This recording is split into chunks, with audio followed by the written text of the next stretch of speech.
Bonjour, bienvenue dans les contes de la cave. Aujourd'hui, je vais vous raconter une légende viking. Il y a dans Asgard, là-haut, au pays des vikings, au pays des dieux vikings, Odin, Thor, Frigg, Sif, etc. Et la légende raconte que les vikings disent qu'un jour les dieux et le monde va disparaître parce que les géants vont les détruire. Les géants vont détruire les dieux et cela détruira le monde. Alors Odin, le dieu des vikings, un jour a réuni tous les dieux et il leur demande ce qu'ils pourraient faire. Ils sortent des idées et puis au fur et à mesure de la réunion, il y en a une qui sort d'idée, c'est demander à un être humain de les aider. Odin fait une petite lettre, la met au pied d'un pigeon et celui-ci s'en va. Quelque temps plus tard, le pigeon revient et il y a un petit message disant qu'il y a un homme qui pourrait peut-être les aider et que cet homme va arriver. Effectivement, quelques jours plus tard, Heimdall le Blanc, le gardien du pont, voit arriver un homme avec un cheval. Un homme qui est un peu poussiéreux, les cheveux gris, et celui-ci dit qu'il vient pour construire la forteresse qui défendra les dieux des géants. Il le laisse entrer, tous les dieux se réunissent, et il explique qu'il y aurait moyen de faire par exemple 7 protections tout autour. 7 remparts pour être plus précis. Qu'il y aurait 7 tours de guet, 7 tours de protection. Et qu'entre ces remparts, il y aurait un fossé, un grand fossé. Les dieux acceptent. Et ils se disent, c'est une bonne idée. Et en combien de temps pourrais-tu faire cela? L'homme réfléchit et puis il dit, il me faudrait bien 3 saisons. Et que demandes-tu?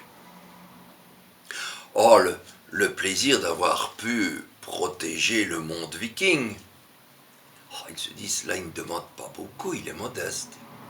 Mais encore, eh bien, j'aimerais épouser la déesse Freya, et puis que vous m'offriez la lune et le soleil. Ça ne va pas.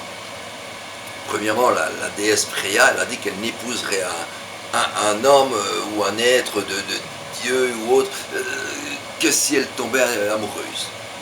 Là. Et puis, donner le soleil et la lune, c'est équivalent à dire on se donne corps et âme, quoi. Donc, non. Alors ils réfléchissent, et Loki arrive et dit, mais on peut toujours arranger les choses d'une certaine façon. Comment cela? Alors Loki explique, il dit, puisqu'il lui faut 3 saisons pour pouvoir faire tout ce qu'il dit, accordons-lui juste une saison. Et puis il vient seul, il n'a pas d'ouvrier. Ainsi, nous sommes certains qu'il n'aura pas fait le travail correctement, que le contrat ne sera pas rempli, donc ils ne seront pas obligés de le payer. Les dieux alors demandent, oui mais attends, s'il ne fait pas les travaux... Ah si, mais le fait qu'il ait fait une partie des travaux, ça sera déjà une protection. Ah oui, Loki n'est pas un dieu fourbe pour rien. Ils font venir le maçon et ils lui expliquent qu'ils sont d'accord. Mais qu'il n'aura qu'une saison pour faire tout ce qu'il dit. que ce travail devra être fait seul. Alors notre homme fait, ah non, non, non, moi il me faut mon cheval, il me faut Svaldifari. Quoi, Féodal? Il me faut Svaldifari, mon cheval. Ah non, tu dois le faire tout seul. L'homme s'énerve. Il me faut Svaldifari. Sa voix est énorme, terrifiante. Bon, les dieux se disent pour un cheval.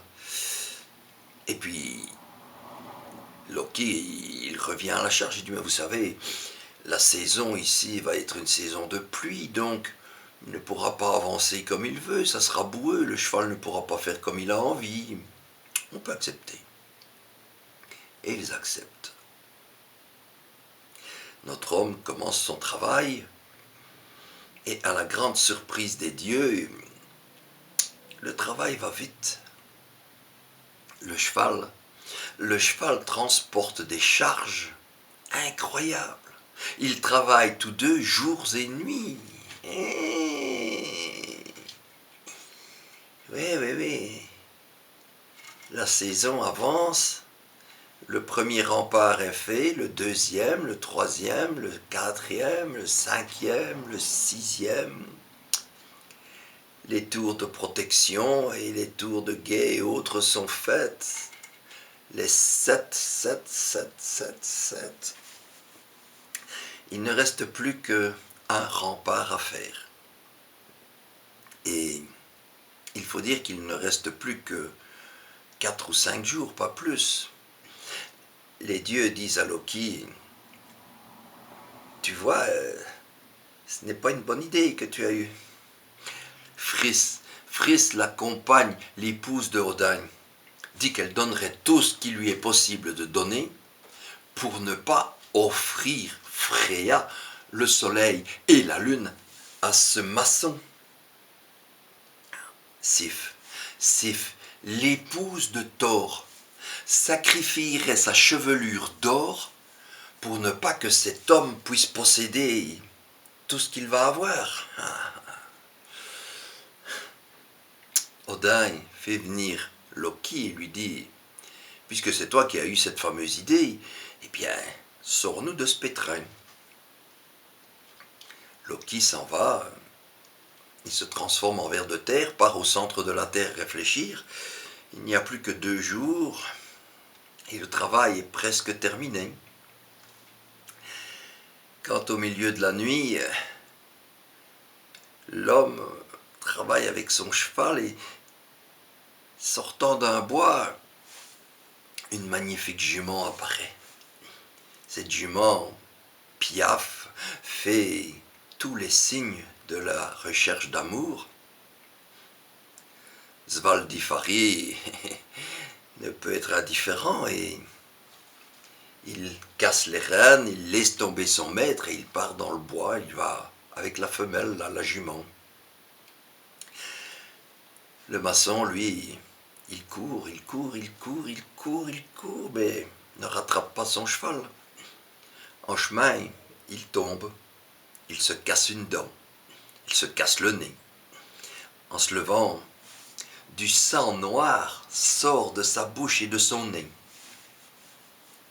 Fou de colère, le maçon se transforme, se métamorphose. Il devient plus grand, ses vêtements se déchirent, ses yeux deviennent plus gros, sa tête devient plus grande. En réalité, c'était un géant qui avait trouvé l'idée de faire ses remparts afin de pouvoir rentrer dans la cité des dieux, dans la cité d'Asgard, et ceci en connaissant tous les points faibles. Mais en étant devenu un géant, Mjolnir, le marteau de Thor, a réagi. Thor s'est inquiété, est allé voir et il a vu ce géant. Il a lancé son marteau, il est parti, il est allé tuer le géant. Celui-ci étant mort, il n'y avait plus à le payer. Freya était libre, le soleil et la lune ne seraient pas donnés. Mais il restait encore un petit peu de travail. Les dieux se sont dit que le peu qu'il restait, il serait possible qu'ils le fassent eux-mêmes. Et c'est ce qu'ils ont fait. Ils ont fait le 7e rempart. Quant à Loki, on ne l'a vu qu'une année plus tard. Quand les dieux lui ont demandé « Mais où étais-tu passé pendant un an ?» Loki a montré un cheval à 8 pattes. Les dieux ont regardé, ils lui ont dit « Mais qu'est-ce qu'il y a de spécial ?» Loki a dit « Mais ce cheval est beaucoup plus fort que tous les autres. Il peut galoper beaucoup plus vite, beaucoup plus longtemps. Il peut même traverser les nuages. C'est un cheval incroyable. » Odin alors a demandé à Loki comment cela se faisait. Et il lui a expliqué que la jument qui était apparue dans le bois, qui avait piaffé, qui avait fait venir Svaldifari, c'était lui. Il s'était métamorphosé en jument. Il avait attiré le cheval du géant. Il s'était accouplé. Mais un cheval magique qui a une force incroyable, avec un dieu métamorphosé en jument, ça ne pouvait pas faire un bête cheval. Ça a fait un cheval très fort, un cheval avec 8 pattes. Les dieux se sont mis à rire en pensant à Loki en jument, engrossé, obligé de faire venir un enfant, un bébé, un poulain. Ils ont ri. Au début, Loki a été fâché. Mais puis il s'est mis à rire avec eux. Bien sûr, c'était amusant. Voyant que Odin regardait ce magnifique animal, Loki alors lui a fait un cadeau. Il a dit « Odin, je vois que tu regardes ce magnifique cheval avec ses 8 pattes. Permets-moi de te l'offrir. Il te permettra d'aller plus loin, d'aller plus vite, d'aller plus haut, et tu verras, tu en seras content. » C'est ainsi que Odin a monté ce cheval, est allé partout dans l'univers avec celui-ci. Et parfois, dans certaines représentations, on voit Odin monter sur ce fier animal, ce fier cheval, avec 8 pattes. Merci d'avoir écouté les contes de la cave. À très bientôt. Au plaisir peut-être de vous revoir. Qui sait? Allez, salut mes gens. Au revoir.